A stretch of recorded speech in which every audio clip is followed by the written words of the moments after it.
आता world's best energy drink मी पितो इथं थायलंडमध्ये.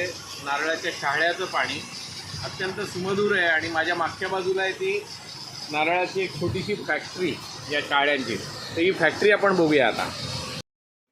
इथं समोरच्या बाजूला हजारेक शहाळ्यांचा असा ढीग पडलेला आहे.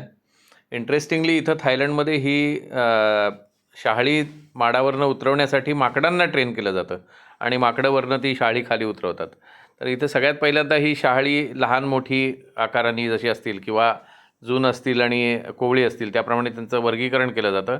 आणि त्यानंतर एक चक्क हा माणूस इथं मास्क वगैरे घातलेला हा ग्राइंडिंग व्हीलनी ते शहाळं असं तासतो आहे आणि ते तासून अगदी गुळगुळीत केलेलं शहाळं या एका बास्केटमध्ये ठेवलं जातं आणि त्यानंतर ती शहाळी परत एकदा स्वच्छ धुतली जातात.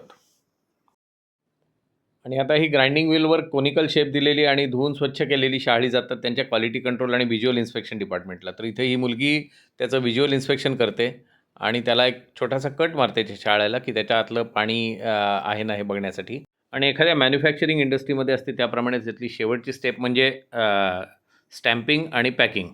तर स्टॅम्पिंगसाठी वेगवेगळ्या रिसॉर्ट्सचे हॉटेल्सचे लोगो हे मेटल लोगो एनग्रेव्ह केलेले यांच्याकडं दिलेले असतात त्यांनी आणि ते लोगो गरम केले जातात आणि हीटअप करून त्यानंतर ते शाळ्याच्या कोनिकल शेपवर त्याचं स्टॅम्पिंग केलं जातं. फार सुंदर दिसतं हे स्टॅम्पिंग आपण बघू शकतो इथं.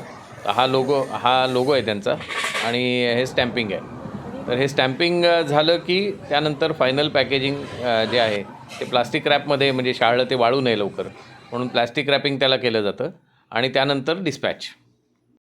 तर अशी ही छोटीशी पण इंटरेस्टिंग असलेली अशी शहाळ्यांची फॅक्टरी. आता पुढच्या वेळेला जेव्हा तुम्ही कधी मॅरियट, ताज किंवा हिल्टनला जाल आणि तुम्हाला वेलकम ड्रिंक म्हणून हे असं स्टॅम्पिंग केलेलं शहाळं दिलं जाईल तेव्हा तुम्हाला अशा या शहाळ्याच्या फॅक्टरीची आठवण झाल्याशिवाय नक्कीच राहणार नाही. धन्यवाद.